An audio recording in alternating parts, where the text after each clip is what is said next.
এর তারকা হিসেবে সংখ্যালঘুদের বিষয়কে সামনে আনা হচ্ছে, বলা হচ্ছে আমরা না থাকলে সংখ্যালঘুরা নিরাপদ না।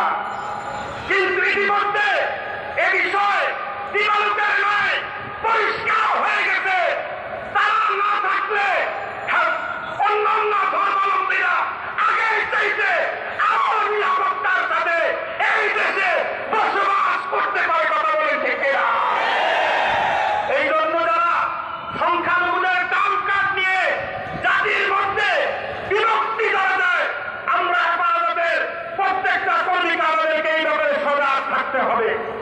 এবং সেই সাথে সর্বশেষ কথা, আমরা আমাদের আবেগ উৎসাহ সবকিছু আছে, তবে আমাদের সকলের কাছে আমাদের উদাত্ত আহ্বান থাকবে, আমরা হেফাজতে ইসলাম বাংলাদেশের যে সকল মুরব্বিয়ানে কেরাম আছেন ওনাদের নির্দেশের বাহিরে দিনের আবেগ দিনের উৎসাহ দ্বারা কোনো কিছু করবো না।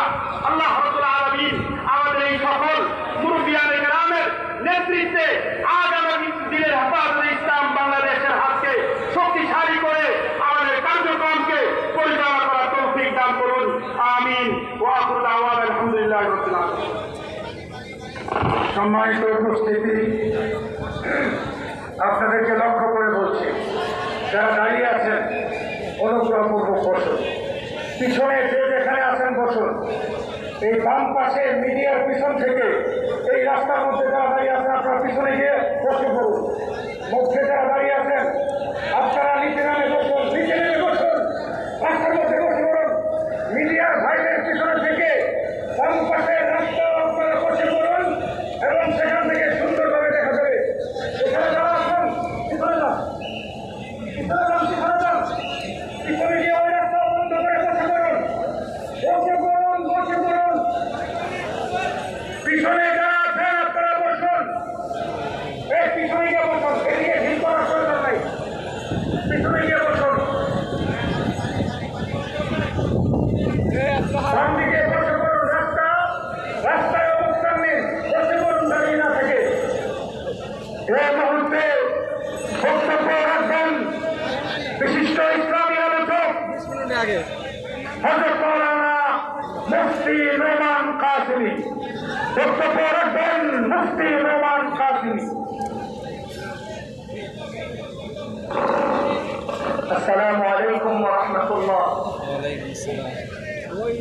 আগেই বলেছিলাম নৌকায় লোক বেশি উঠলে নড়াচড়া করতে হয় না, নৌকায় লোক বেশি উঠলে আল্লাহকে ডাকতে হয়, নিরিবিলি বসে থাকতে হয়। খোদার কসম, নৌকায় লোক বেশি উঠে গেছে, বেশি দিন নাই ডুবে যাবে।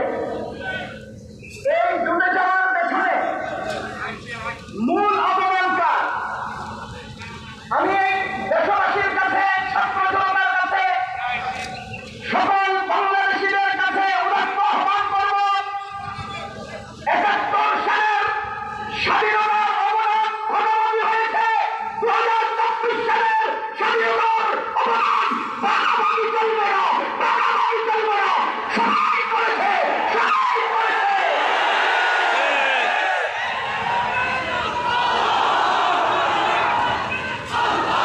আমি শুধুমাত্র খুব সংক্ষেপে ৩টা কথা বলবো।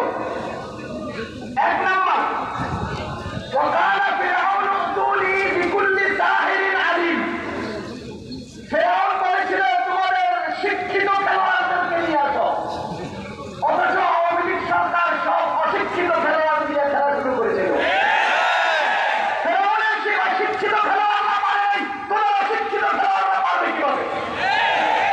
এজন্য দেশবাসীর কাছে স্পষ্টভাবে আমাদের আমন্ত্রণ, আমাদের আহ্বান, শুনে রাখবেন, কোন খেলা ইসলামের সাথে খেলা যায় না, দিনের সাথে খেলা যায় না, অত্যাচার দিয়ে খেলা যায় না, অহংকার দিয়ে খেলা যায় না, জুলুম দিয়ে খেলা যায় না। যে কেউ অত্যাচারের খেলা শুরু করবেন আওয়ামী লীগের মতো, আপনিও পতন হবে, আপনাদের অপতন হবে। পরবর্তীদেরকে বলতে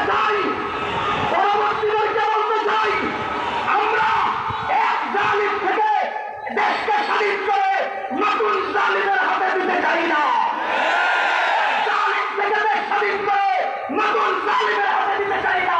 যা কেউ জুলুমের শিকার হবে, যা কেউ অত্যাচারী হয়ে দেখা দিবে, টুপি ছুঁড়ে ফেলা হবে। 3 নম্বর